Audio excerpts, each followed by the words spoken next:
Hello, everyone. Good afternoon, and welcome to the financial services track. I see some thumbs up back there. I can't tell who it is. But so the session name is kind of a mouthful, but it's Cloud Innovation, how to build custom insurance applications 5 times faster at half the cost. So I'm going to skip over our safe harbor, as you've probably seen it a million times. So my name is Debbie Kuklas. I have been with Salesforce for 8 years, so I'm kind of one of the old timers. And it's kind of dog years, so I probably have some gray hairs from all that, the change that's happened within our company. But what I do for Salesforce is I'm a project manager.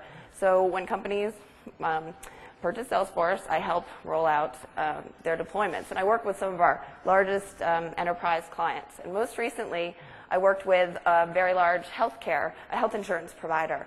And we built some custom applications such as underwriting approvals using our workflow and the Force.com platform. Excuse me. I will be joined today by 2 wonderful speakers, client speakers, Gareth Bridge from Sovereign and also Scott Capurso from MassMutual. So in terms of an agenda, I'm going to be very brief in my introduction because I know all of you want to hear, and the question I get asked in my 8 years of Salesforce is, what do other customers do? What are they doing in our industry? So really the focus of this session will be on the client stories.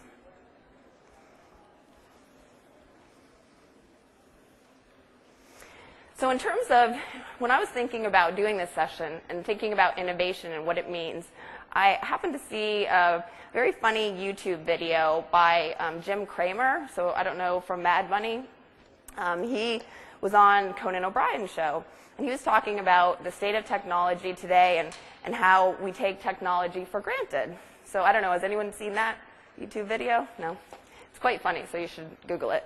But so one of the things he was talking about was how he gave a funny anecdote about how he got on a plane, and it was the first time that they had internet service on the airplane. So they were Googling away and searching and doing all this stuff on the web, and then the service broke down.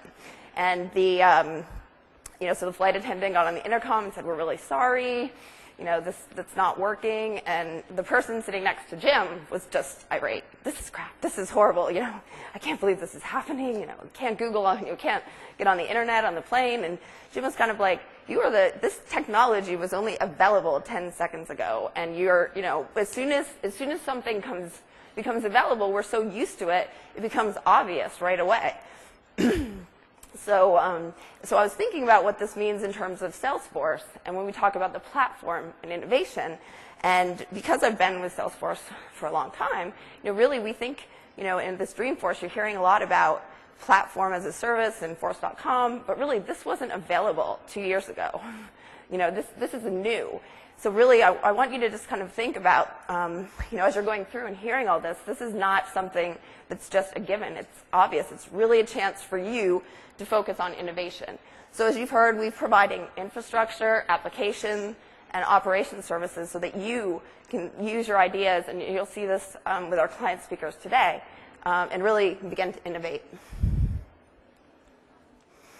And you've also, if anyone who attended the keynote, probably saw a few different versions of the chiclets that Mark Benioff talked about.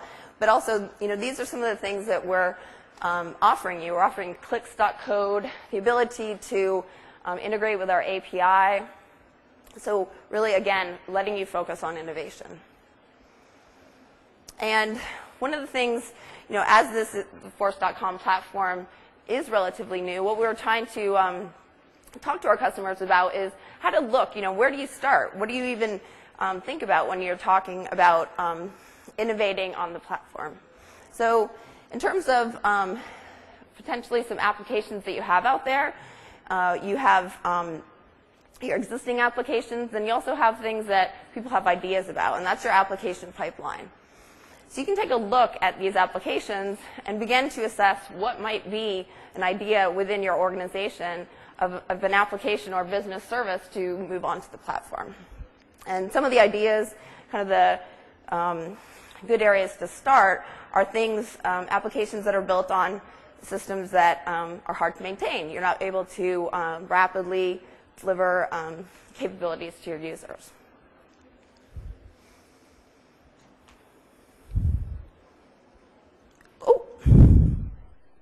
happen. Just click through, sorry. So again, I just wanted to give a brief introduction. If you have any questions, we'll take questions at the end. So I'll be followed by Gareth Bridge, who will present from Sovereign Insurance. Careful with that. Yeah, careful.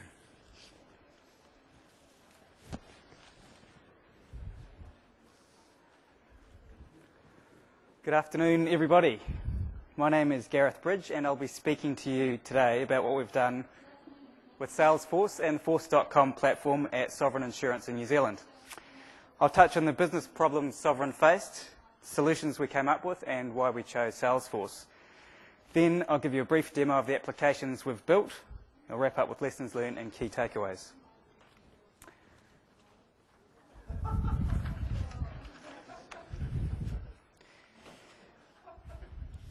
Contrary to popular belief, New Zealand is not part of Canada, and it's not a state of Australia. New Zealand is an island-based country in the southwest Pacific Ocean. New Zealand is notable for its geographic isolation, situated about 1,250 miles southeast of Australia, and we have a population of just 4 million people. Look out for some shameless promotion of New Zealand images throughout my presentation.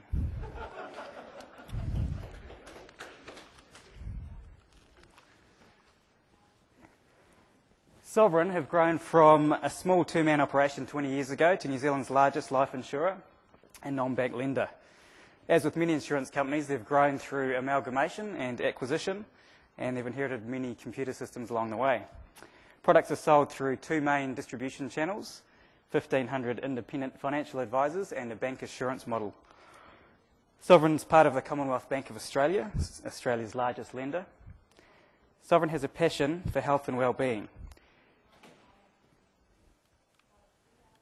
Here's a taste of one of the ads that introduces the local sports news.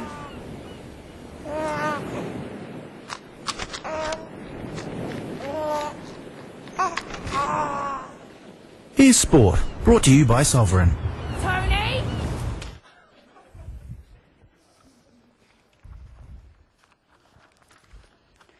So on to the serious stuff.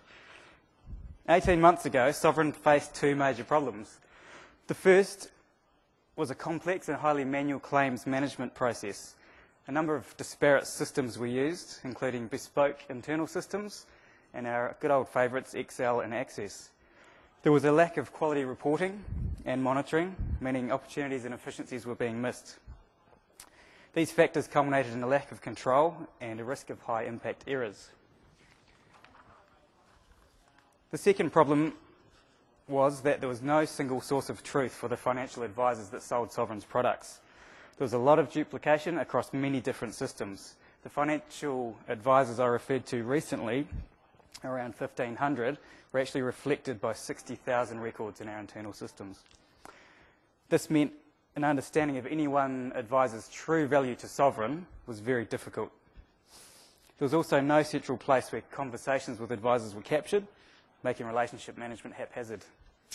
It took, on average, 5 hours to make an address change for one advisor due to the multiple systems and records that needed to be updated. And even then, records could be missed.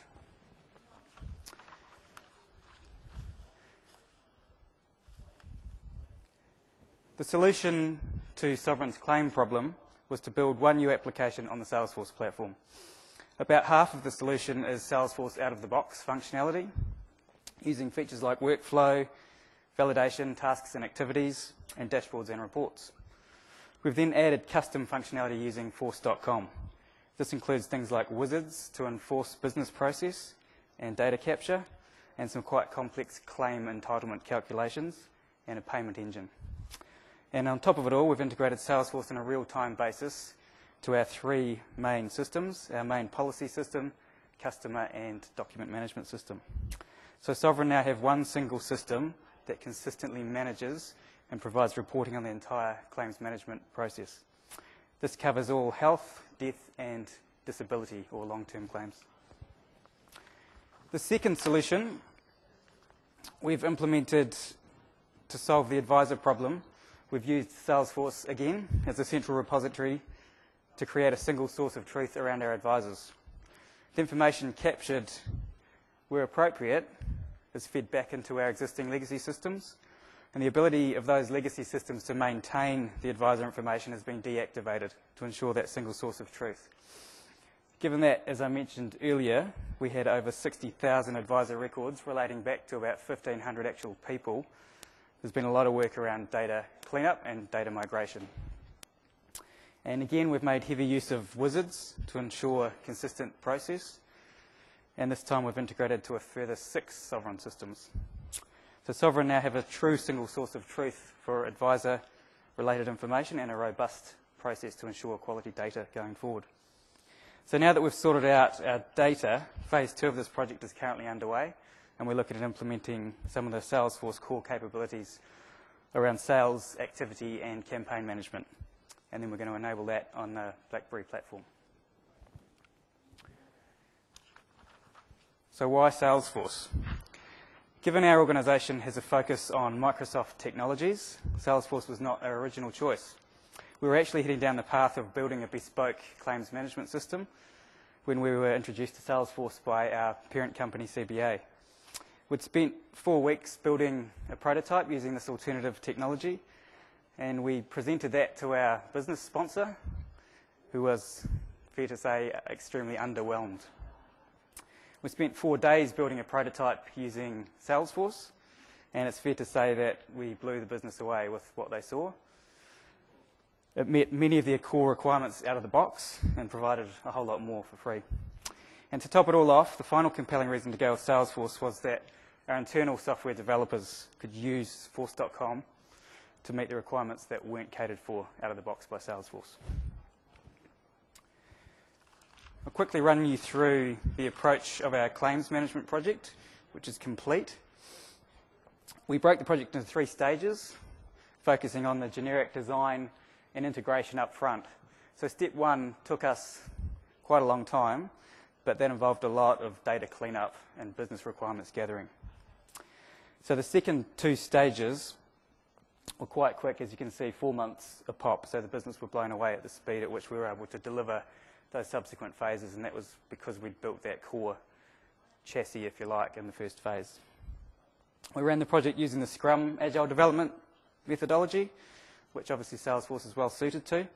We also had full-time business owner on the project, which made it really successful, I believe, in that we had that business decision-making ability there on the spot. The team varied in size between about 6 to 12 people, depending on the stage of the project.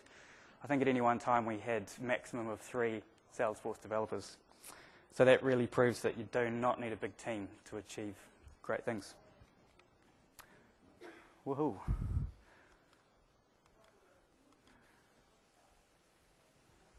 Things got a mind of its own. Right, so now we're going to jump into a system demo, which Stu is going to drive for me. I'll leave that there. So what I'm going to do is just talk you through briefly a day in the life of a claims handler at Sovereign. So what we'll do is just get Stu to log on as another user who's a claims manager. So we've got a fairly stock standard Salesforce homepage. If you just scroll down a little bit there, Stu, we've also included some custom stuff on that page. There you can see we've taken the Salesforce approval process and tweaked it for our own purposes. So we've got approvals around claims, payments, future payments and calculations. So what we'll do is jump into the Claims tab and run you through the process of creating a new claim. So the way that our system works, if you jump into the Archeum links, Archeum is our internal document management system. So any document that comes in by mail gets scanned, and any document that's scanned with a claims index ends up in Salesforce. So we have all our internal mail come through. So here's some examples. And what a claims handler can do is go in and view these documents and then decide if, a lot of the time, there's half a dozen documents might be relevant to one claim.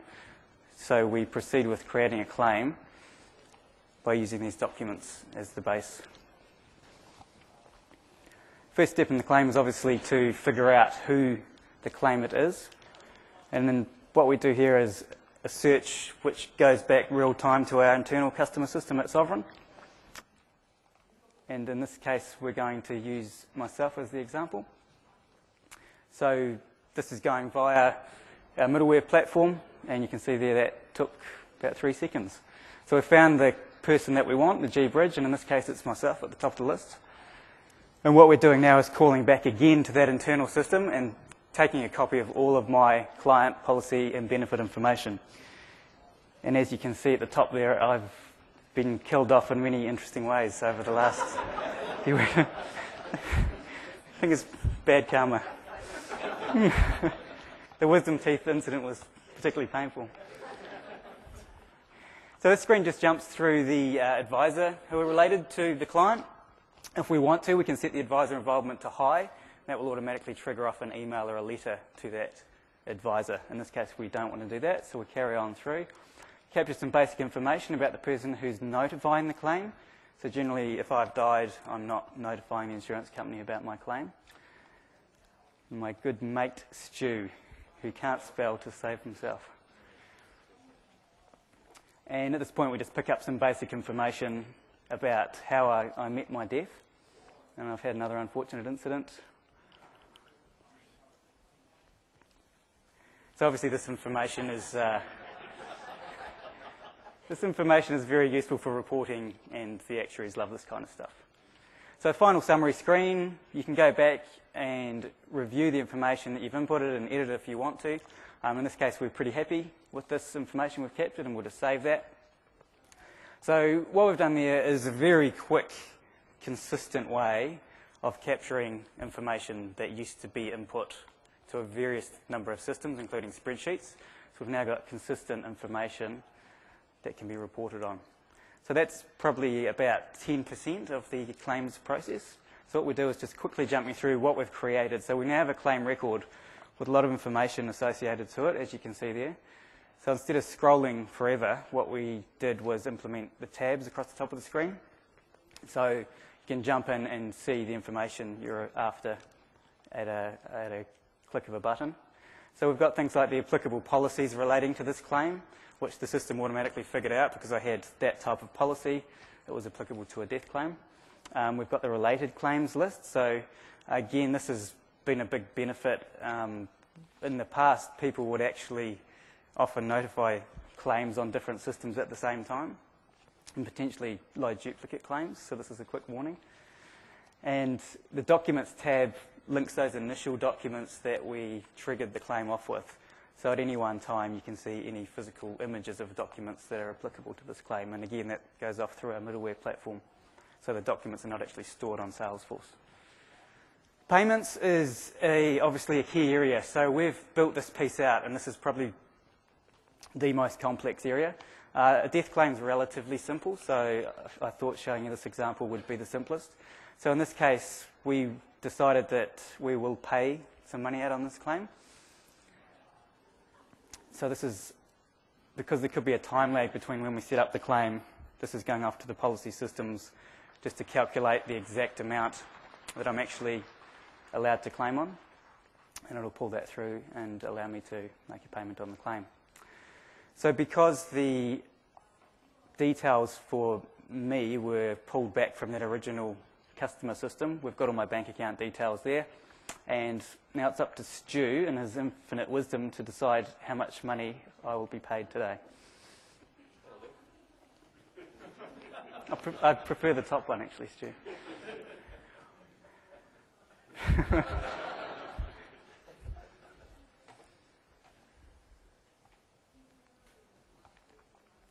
So what that has done is just created the basic payment.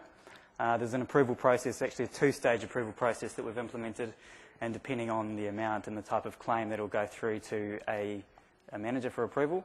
And so this is a great example of the validation rules we've got in place. So there's a whole bunch of other things that we needed to do on that claim before we'd be allowed to make a payment.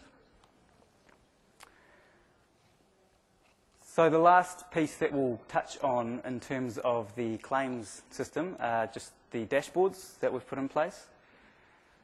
So you can see we've got about 150 different dashboards for all sorts of weird and wonderful things. Some of the most interesting are the ones down the right-hand side. So you've got things like claim payments by diagnosis. So you can see those numbers there are obviously in the millions, so this year versus last year. So I guess that just gives you a feel for the scale of the system. So we're paying out, hundreds of billions of dollars worth of claims on the system each year.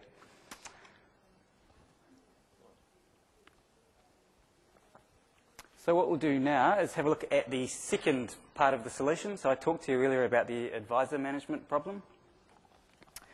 And what we'll do is just search for an average Joe Bloggs, or Graham Price in this case.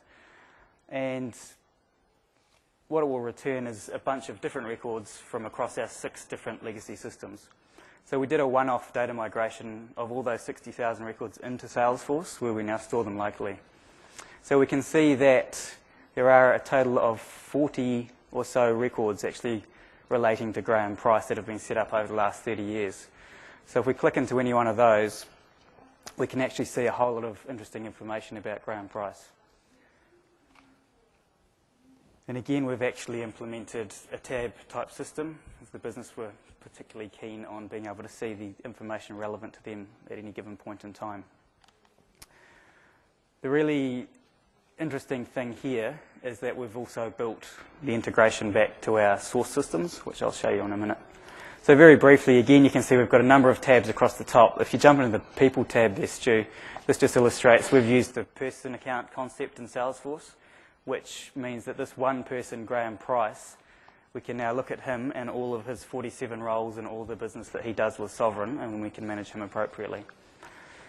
So from a address change capability that I talked about, the 5-hour process earlier, what we can do is jump in here and, assuming Graham Price has decided to change his address, we can run through and we can do that.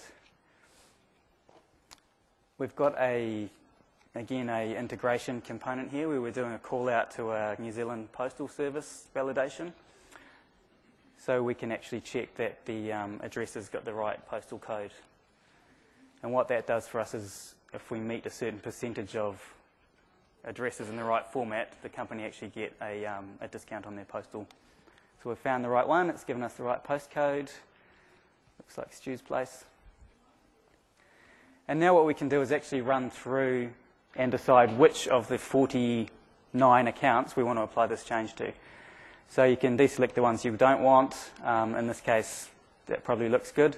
If we're happy with that, we simply finish the transaction. And what's going on in the background is we're firing off all the information to BizTalk, which is our integration platform we've got sitting at Sovereign. And BizTalk fires the information off to the 6 different source systems for them to update. Those systems then send a message back confirming that the information has been received, or if there's any problems, it comes back and actually raises a task for the user. So as you can see, that process takes less than 5 minutes. It's a massive gain in efficiency for our staff. So we can now focus on getting all our data in one place, managing these advisors accordingly, and we've reduced a lot of our administration time. That's the demo.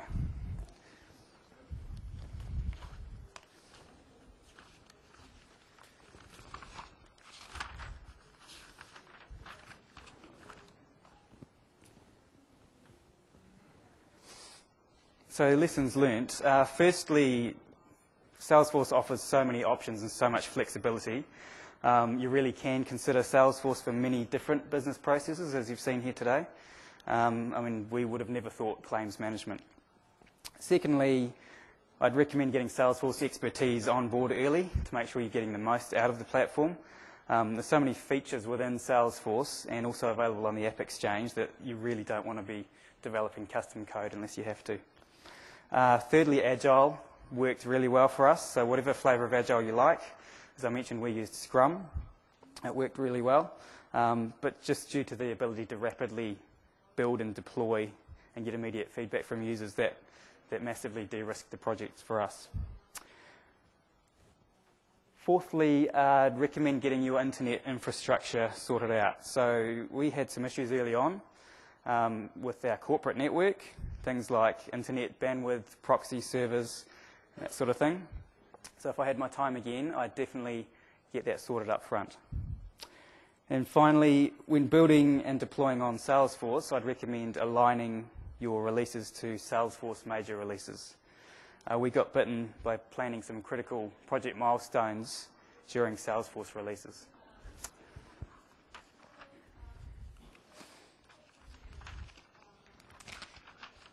Finally, we're extremely proud, obviously, of the solutions we've built on Salesforce. We know they're world-class and they're leading edge. Based on our experience, Salesforce and the Force.com platform has really opened up a world of opportunities for companies of all sizes to innovate and to gain a competitive edge. If a team of 10 people based in a small country like New Zealand can achieve what we have at Sovereign, the sky's the limit. I'd also like to point out that the demonstration you saw today represents probably 10% of the functionality we've built. So we just took a couple of really high-impact processes and shown them to you. So that concludes my presentation. Thanks for your time. Thanks, Gareth. Am I back on? Thanks so much, Gareth. And so, again, after seeing what Sovereign has done, you can really see, I think that it's our understanding and our belief that this is the first time anyone's built claims management on Salesforce. So great job. Gareth will be followed by Scott Capurso from MassMutual. Good afternoon, everybody. I feel as though I have to apologize because I don't have a really cool accent like Gareth, but I do come from Massachusetts, so I might drop a couple R's here and there that you can make fun of me of. How many of you are from financial services? This is a financial services track. Can you raise your hand? Okay, great. How many of you work in IT? Wow, so scratch all the bad things I was going to say about IT people. How about marketing? Is anybody from marketing in the group? Great, okay. Well, MassMutual, you probably have heard of us if you're in financial services. Suffice it to say, in the interest of time, that we're big, we're old, and we make a lot of money in the financial services realm. What I really want you to take away from MassMutual is why we built this application and who it's for. It's for our general agencies to utilize, okay? So what that means is we built this, and it's not mandated that they use that. And all of our agencies are very different from one another. There's some consistency from agency to agencies, but the general agents, who are the people who drive the business in each of these firms, are free to drive it in a direction that they want to. So in creating this, we had to make it so that everybody would, or a lot of them, would feel comfortable that it suited their needs, their personal approach to recruiting, and that's what we're doing with this system. We're not using it as a sales CRM. We're using it as a recruit applicant tracking system. Now, we're very new to Salesforce. We just deployed last February, so we've only been using it for a very short time. But even in that very short time, over half of our agencies have enrolled. Remember, they pay for this out of their pocket. We don't give it to them for free, and we don't mandate that they use it. And we're going to continue to build out some nice functionality into this in the coming year. So what are some of the challenges that we faced in developing an applicant tracking system with Salesforce? Well, part of the challenges are at the local level.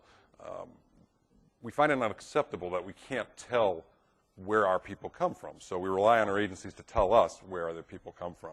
And some of them are so low tech that you ask them, what do you use for your applicant tracking system? And they'll be a little skittish and say, well, we use Excel, or we use pen and paper.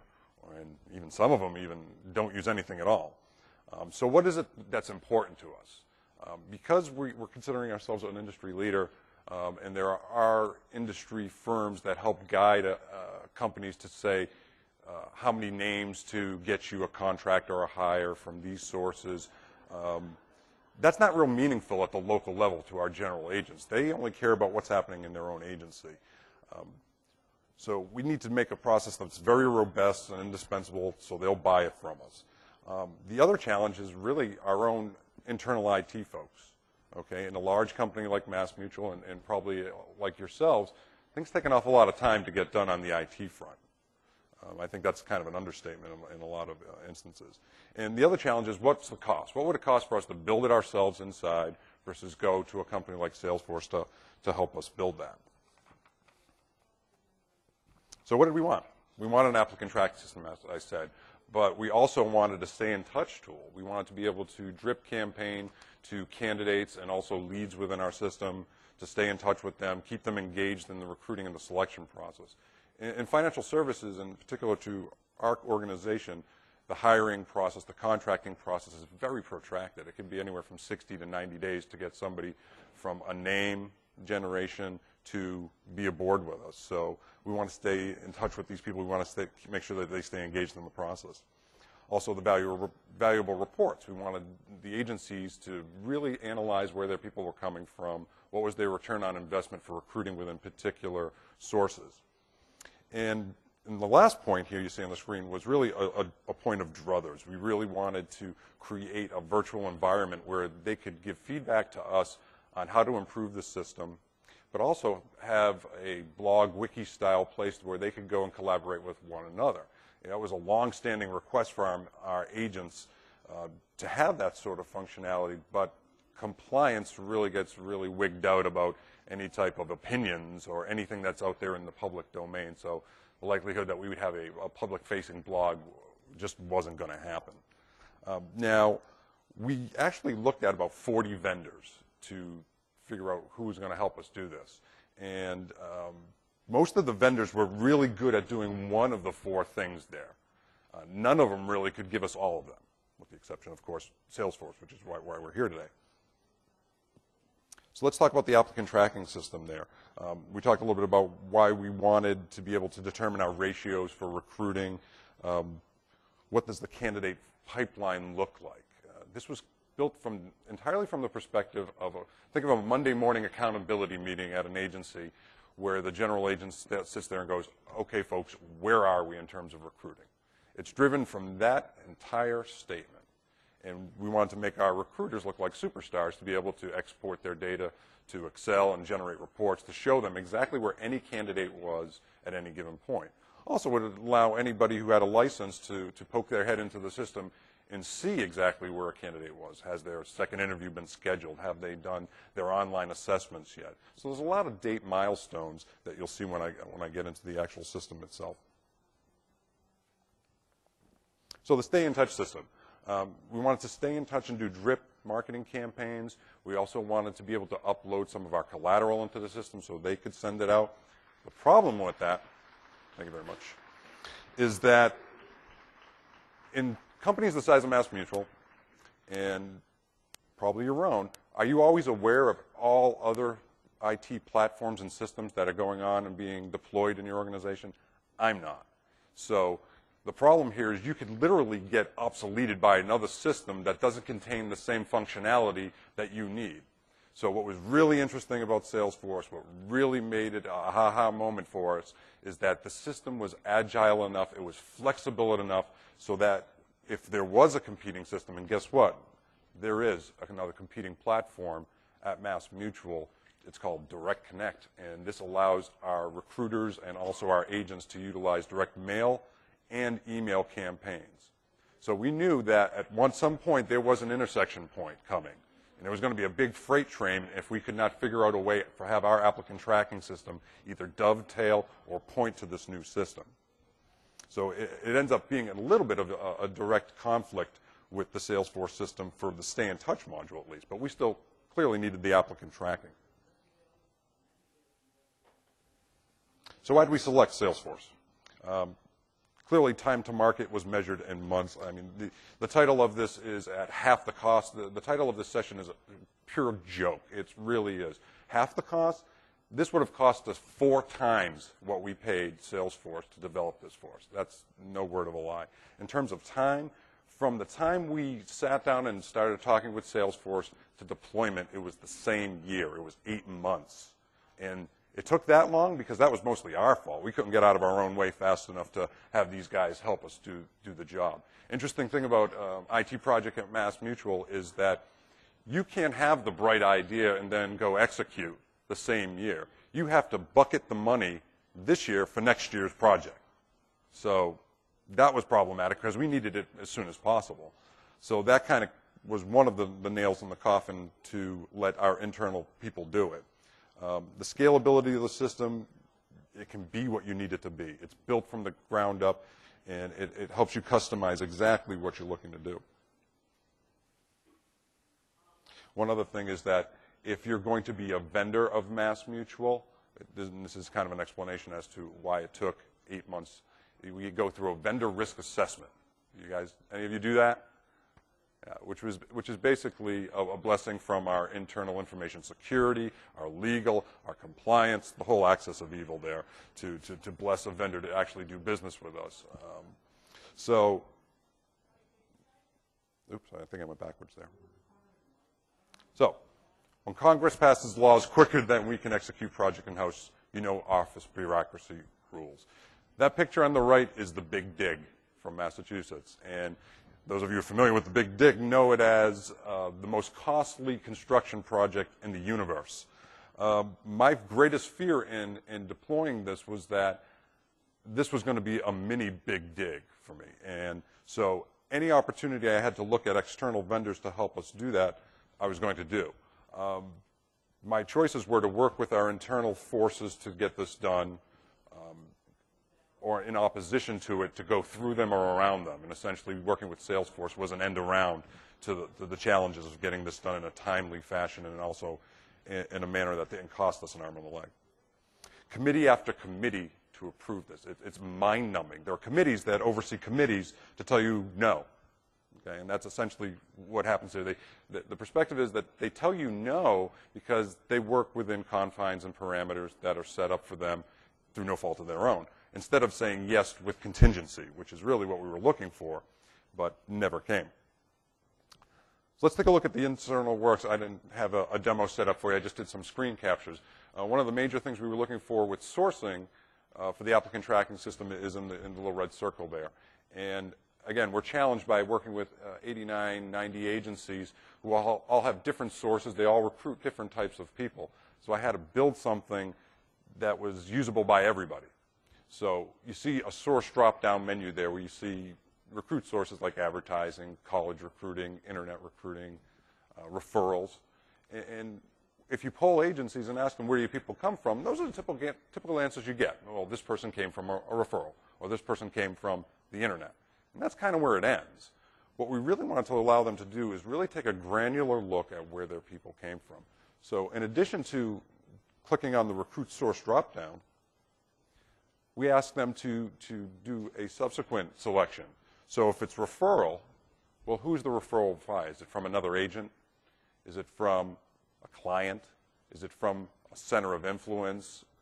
And thirdly, there's also a free-form field that's right below that. So they can go to another step and say, it's a referral from a center of influence. It's Jim at the Chamber of Commerce. Now, I challenged any of the folks in the field to break that. If they could figure out a way to tell me that that wasn't capturing recruit source data, I would pay for their license for the year. No one's won yet. So I think we were successful in being able to deliver granular recruit source data. Now here you see two circles that capture some of the other information we want our agencies to pull in from the experience realm, license types like that, series licenses, life health licenses, of course. On the left, you see some college and educational fields for them to fill in, like high school diploma. What we're looking for here is we want to draw correlations to source data. What I mean is I want to be able to point to and say, our successful people come from this source. Or there's a correlation between candidates who come from a finance degree. Or, at the very least, say, you know, the data is proving out that there is no correlation whatsoever. So either way, it's a win for us.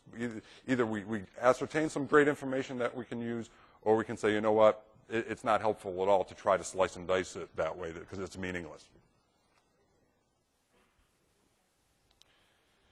And here's just some of the, I said there's a lot of points in time, milestones that people need to go through.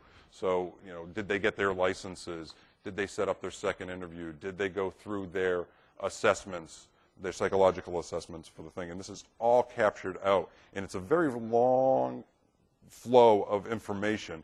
And I think with the exception of source data, none of this is required fields. So if you use it as part of your selection process in the agencies, it's there for you. If not, you can even collapse some of these things and compress it so it's a little bit more easy on the eyes. Now, the stay in touch feature was really great for us. But the thing that I really got excited about was the opportunity for them to collaborate with one another and to give feedback to us. Now, this was designed not by me in the home office in the ivory tower. I actually had a focus group of 6 recruiters in the field that helped me. So I took a stab at it and said, here, my background's in marketing, my background's in recruiting, so I thought it could help out. And then they came back and looked at it and said, you know what, here's where you did it right.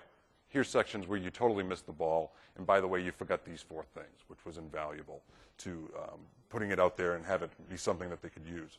So this tab is called feedback. I think we renamed this. I think it's called ideas in the Salesforce system normally. Here's the surprise by this. I thought this was going to be a great place where they can just go and start talking to one another. And it didn't really materialize that way. And I don't know if it's because they're not as informed about it. But what it really ended up being is them telling us what additional enhancements they wanted to see, which was awesome for us because we knew this wasn't going to be done when we deployed it. We knew that this was going to continue to evolve. The way agencies recruit this year is going to be very different from the way they recruit 3 years from now. So they were going to have an opportunity to tell us, hey, that field where you have it, it doesn't work there. It really should be over here. And not only that, but they get to vote on these things and promote these ideas. And this is all viewed by an administrator at the home office on our team that looks at those things. If they're very small changes that don't affect the system in a very big way, they immediately make that change for the betterment of everybody, and then they'll let them know that. If it's a real bigger thing, then we have to really roundtable it, and we'll go back to our field partners and say, hey, this is what's being proposed. What do you think? Is that helpful to the greater good? So, words of advice, considerations. I said get your act together. This is really akin to building a custom home. Okay? You've got to know the project scope before you do it, which means you have to have it done in advance of saying, go ahead, Salesforce, build it for me. And then you also have opportunities to work with third-party developers to help you do that. We didn't go that route. We had Salesforce do it for us. From my own perspective, I wanted to be able to look at Salesforce if things weren't on time, if things weren't not being done properly. I wanted to be able to put my finger on these guys and say, why not get it done? I didn't want to get involved in a big blame game back and forth between developers and Salesforce and who does what and who's responsible for what. Figure out what other business units could benefit from the cloud. Again, in an organization the size of MassMutual, you have a ton of other business units. There's training. We have a retail brokerage division. There is a broker-dealer. And all of them have potential to use this system. There's actually, I talked to you about one of the committees that oversee committees. Well, one person that was sitting on the committee actually threw out Salesforce.com in one of the recommendations. And I don't understand where it went from a debate perspective. But they ultimately came back to us and said, we kind of bless what you're doing here, even though it's not going to be on an internal side, which was nice. So build for today, but understand what it might need to be in a day 2 or day 3 environment. That's referencing back to what I was saying about the competing systems, but know that we didn't have everything we wanted done in the time frame, but we felt very, very confident that that was okay, because Salesforce could come to us and say, we can build on building block styles to what you want to do down the line. And again, it's an evolutionary process. We don't ever consider this to be a finished product. We're going to continue to work with these guys. And one of the great things from coming to Dreamforce and just being on the trade show floor is finding the massive amount of companies and independent guys out there that build for the system. I mean, I got at least 5 to 8 vendors that I'm going to be going back to the home office with to say, these are people that can help us make this a much more robust system. One of the biggest pain points for our users is generating reports, okay, and designing reports. I think that's one of the biggest complaints about Salesforce. They think it's very intuitive. They know how to use the drop-downs. They know how to enter data, and they're very comfortable with that. And I think I found 2 or 3 vendors here that could really make not only the reports very dynamic and very cool from an exporting perspective, but help design those reports for us as well. Okay, so key takeaways is, your own company can sometimes be your biggest adversary in getting this project done. Empty the room is what I say. And, the answer in working with Salesforce to the question of what can this be, it's, well, whatever you're willing to pay for. So that's kind of a heady answer, and you really got to be prepared for that because previously to working with Salesforce, that was never an answer for me. It was always, here's our out-of-the-box solution. It either fits for you or it doesn't. And it was really a debate back and forth on capabilities. Can it do this? Can it do this? Can it do this? No, it can do 4 out of 5, or it can do 2 out of 5.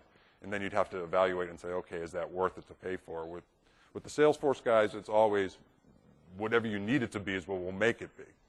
So outsource it to the pros. And when you compare the economics of it, the time to market, it was such an easy decision. And it really was a no-brainer for us. So I guess that's it for me, and I think you're going to do some questions. Thanks so much, Scott.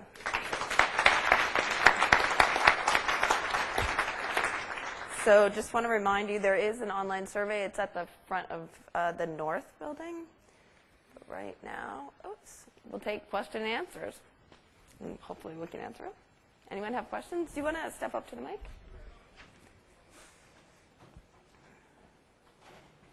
Can you hear me? Is that all right? Yeah. Okay. Question for Gareth. Actually, I have 3, if you'll indulge me. You talked about a one-off data migration into Salesforce, as well as the integration to your 6 back-end systems. So what was the distinction between what you actually put in Salesforce versus what you interfaced to? It was the same, basically. So the 6 systems we migrated from were the 6 systems that we subsequently pushed the data back to. So effectively that decision was around any of our systems that in the advisor space that you could currently create advisors or amend advisor information on those systems. So by default, those 6 systems became our scope. And the reason that we had to feed back to all of those 6 systems was because they all have commission payment functions back out to the brokers. So we need to pass through any changes to their details. Okay. And what did you mean about aligning your releases with the Salesforce releases? What were the factors there? Mainly just the testing cycle. So obviously the Salesforce release drops into your sandbox 3 or 4 weeks prior to production. If you then try and do a project release during that cycle, what you're releasing to production is different to what you've tested against. Okay. If that makes sense, a little bit complex. Yeah. Yeah. And are you guys thinking about putting this on AppExchange? Well, my boss is sitting in the audience, so I just have to twist his arm. Well, I did forget to mention, too, that Sovereign is up, I think, right after the session for an API award for custom application? Chief Innovation Officer right. Award, I believe. Yep. So congratulations. Any other questions? Questions for Scott? Does MassMutual, how do you get your reporting back from your general agencies? Do you guys use the Salesforce functionality, or do you just provide reports or anything like that? Great question. The agencies only see, it's very hierarchical, the agencies only see their agency information, and we have look-down reports on all of them. So not only can we look at all of the data in the aggregate, but we can have the area managers also look at all of their agencies as well. So that's all, Excel-based stuff. Scott, you have just one database. It's not, I think, a separate database for each agency, right? It is separate. It's hierarchied so that clearly there's privacy issues as well as competitive issues. Really, these agencies are in competition with themselves when they're in the same marketplace. Like we have 2 offices in Atlanta. We have 5 in L.A. There's a problem there if they can see each other's candidates, and not that they would do something below board, but we just restrict them to only see their data. We can see it all globally, and we can slice and dice it by region if we like. Okay. Any other questions? I saw someone raise a hand in the back. Did you? No? Yeah. Yeah, I was wondering, for Gareth, if you guys were going to share your code with us. There seems to be a theme here. So the question was, are we going to share our code? Unfortunately, no. Not at this stage. So, as I mentioned, we're part of the Commonwealth Bank of Australia group, so we'd probably prefer to share it with our internal colleagues. At least hear the bid. Any other questions? No?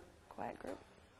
Well, thank you very much. And Thank you. again, fill out, if you will, the online survey. Yeah. Thanks, guys.